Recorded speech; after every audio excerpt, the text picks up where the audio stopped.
Babad Giyanti karya Raden Ngabei Yosodipuro 1. Episode ke-214. Giliran Pringgoloyo mendapat marah Sultan Yogya. Sultan setelah 3 hari berada di Gunung Gamping segera kembali ke Giyanti. Barisan Marebung sudah mendengar bahwa Sultan akan datang. Mayor Istimolor dan Adipati Pringgoloyo sudah bersiap menjemput di Jimbung. Tidak lama Sultan sampai di Jimbung dengan pasukan besar yang siap tempur. Setelah Mayor bersalaman dan Adipati Pringgoloyo sungkem, lalu mereka duduk menghadap bersama para bupati. Sultan berkata, "Sebaiknya segera berangkat, Istimolor. Kalau tukang pikul belum lengkap, yang penting bergerak dulu dan melengkapi sambil berjalan. Asal sudah ada yang berangkat, atau engkau di sini berjaga dulu. Aku akan menyerang dari utara melalui Madiun. Engkau tidak usah ke mancanegara. Ketahuilah, si Mangkunagara licik gelar perangnya. Engkau jangan pergi dari tanah Pajang karena dia bisa saja langsung menyerang ke sini. Saya saja yang ke mancanegara, dan kalau dia sudah pasti akan tetap di mancanegara, engkau aku undang. Pringgoloyo, segerakan urusanmu. Aku tunggu 10 hari.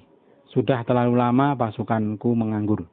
Kalau engkau sangat kerepotan, minta tolonglah padaku. 500 orang aku sanggup meminjamkan. Tetapi tidak elok kalau sampai engkau tidak mampu mengadakan sendiri. Terlihat engkau seperti patih celaka.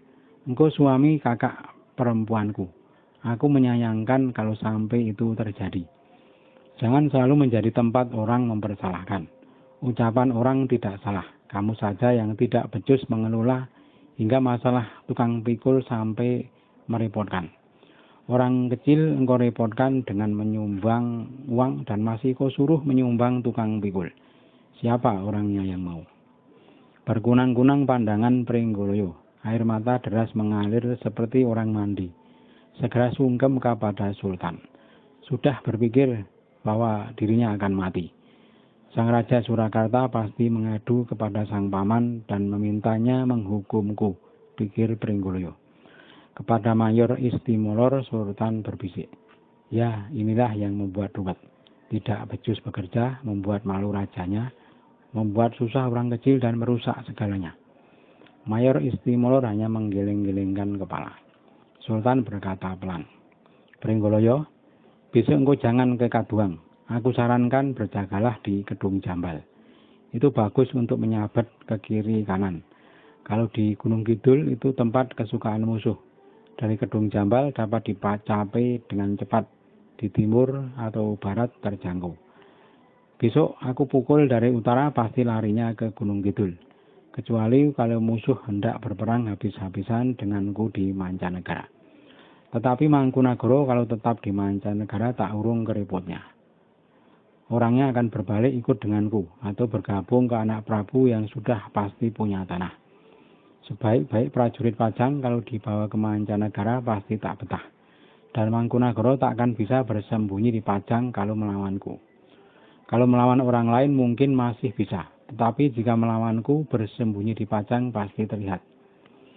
Sepanjang penjelasan Sultan, Mayor Istimolor menyimak dengan seksama. Hatinya terang dan suka hati, karena Sultan ternyata piawai dalam siasat perang. Mayor Istimolor berkata, "Saya sungguh senang, Tuan berusaha terus menerapkan siasat perang. Sudah benar perintah Gubernur Jenderal dan Dewan Hindia, bahwa dalam perang disuruh menurut kepada Patuwa. Dalam perkara perang tidak boleh membantah. Sultan sudah seperti admiral." Tidak lama kemudian Kapten Dungkel menyiapkan jamuan untuk para panglima perang yang berkumpul. Lalu semua makan dan minum dan kembali meneruskan pembicaraan. Sudah saling sepakat hari keberangkatan kelak. Sultan berkata, "Kalau sudah pasti hari berangkatnya, Dungkel saya suruh bertemu denganmu." Istimolor mohon pamit bersama Pringgoloyo dan kembali ke Marebung. Mayor lalu membuat surat untuk memberitahu ke Surakarta. Setelah selesai, segera dipanggil utusan untuk menyampaikan surat kepada Obruk Johan Abraham. Oleh Johan Abraham, surat dari Istimolor dilaporkan kepada sang raja. Setelah surat dibaca, sang raja berkata, "Surat ini melaporkan bahwa si Pringgoloyo menemui celaka lagi. Paman Sultan datang dari Gunung Gamping dan memarahi Pringgoloyo di Jimbung. Ketika Pringgoloyo ikut menjemput, Paman Sultan bertanya tentang kesiapan tukang pikul dan Pringgoloyo lagi-lagi mengatakan kalau belum siap. Paman sangat murka. Sayang engkau bukan patihku, orang seperti kamu harusnya 2 jam saja aku tikam. Maka persoalan menjadi demikian ini karena ulahmu. Hidupmu tanpa guna, mengerahkan kulit saja tidak bisa. Bisanya menarik rial saja. Mengapa tidak minta tolong padaku? 500 orang aku bisa menolong. Tetapi keterlaluan kalau sampai begitu, memalukan negerimu. Kalau bukan karena engkau suami dari kakak perempuanmu,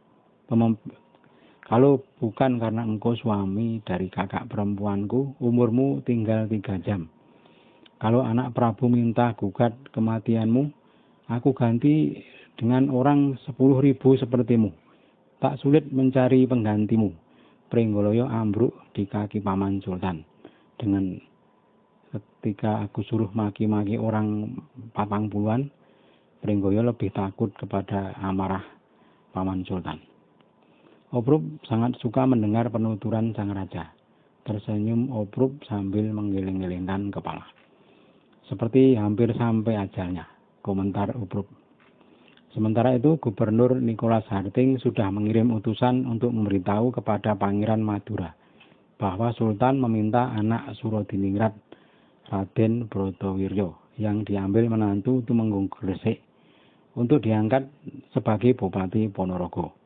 Gubernur Harting memerintahkan Pangeran Madura untuk mengantarnya ke tanah mancanegara dengan membawa 2.000 prajurit Madura dan 2.000 prajurit Surabaya. Gubernur juga menetapkan Wirodirjo di Surabaya, cucu dari Citrosomo, untuk menempati jabatan Bupati di Wirosobo. Utusan gubernur juga diberi tugas sekaligus menetapkan Victor Brigton di Surabaya. Ketika utusan sampai di Surabaya, Panembahan Cakraningrat Madura sudah berada di Surabaya beserta para tumenggung dari Gresik, Sidayu, Tuban, Probolinggo, Pasuruan, Bangil, Sumeneb, dan Pamekasan. Semua sudah berkumpul untuk menyaksikan penetapan Petor Brigton sebagai Petor di Surabaya. Dalam pertemuan itu dibicarakan tentang permintaan Sultan untuk mengirim Raden Brotowiryo dan juga disinggung 2 pangeran yang memisahkan diri dari kerajaan, Pangeran Bintoro dan Pangeran Prabu Joko atau Pangeran Singosari. Ada rencana untuk menyerang 2 pangeran kakak beradik tersebut. Panembahan Cakraningrat melaksanakan perintah gubernur dengan mengirim pasukan sejumlah 2.000 prajurit untuk mengawal Raden Brotowiryo. Pasukan Madura dipimpin Ki Mas Demang Brojayuda dan Ki Ngabei Brojopati dengan 8 mantri. Prajurit Surabaya sejumlah 2.000 dengan 8 mantri dipimpin Kanduruan, Kebulangkir, dan Ngabei Sepanjang. Victor Brigton menyertakan 1 alperes. 2 pangeran yang membangkang berada di 2 tempat yang berbeda. Pangeran Singosari Prabu Joko berada di Kediri dan Pangeran Bintoro berada di Wirosobo. Kedua pangeran sudah tidak saling bertemu, tetapi keduanya sama-sama mendengar bahwa mereka akan diserang. Maka keduanya pun sama-sama mengungsi. Pangeran Singosari ke arah timur menuju Malang, Pangeran Bintoro ke selatan menuju Rowo. Perjalanan pasukan gabungan Madura-Surabaya sudah mencapai Wirosobo. Pangeran Bintoro sudah pergi sehingga Wirosobo dalam keadaan kosong. Raden Wirodirjo segera ditetapkan sebagai Bupati Wirosobo. Sementara pasukan Madura belum mau bergerak ke Ponorogo karena menunggu keberangkatan Sultan dari Giyanti. Kalau Sultan sudah berangkat, mereka akan segera berangkat menuju Ponorogo. Sementara itu, Sultan sudah berangkat dari Jimbung dan dalam sehari telah sampai di Giyanti. Di Giyanti, Sultan mendengar bahwa pasukan Madura sudah menunggu keberangkatan Sultan dari Giyanti. Menurut berita, jumlah pasukan Madura lebih dari 2.000 prajurit dan ditambah dengan pasukan Surabaya sejumlah 2.000. Mereka akan menyerang Mangkunagara dari arah timur. Mendengar berita itu, Sultan segera memanggil para bupati dan Kapten Dungkel. Sultan berkata, "Dungkel, engkau mendengar pasukan Madura datang. Malah sudah menyeberang sungai Kediri dan bersiap menyerang Mangkunagara. Dungkel, kalau sampai kedahuluan oleh pasukan Madura, alangkah malunya diriku. Sebab yang punya musuh bukan orang Madura.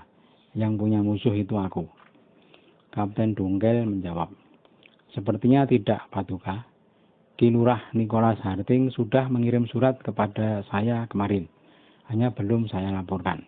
Gubernur memerintahkan agar pasukan Madura mengantar Brotowiryo yang akan diangkat sebagai Bupati Ponorogo. Sekarang sudah diantar, dan mustahil berani mendahului Paduka, karena sudah diperintahkan oleh gubernur agar menurut kepada perintah Paduka."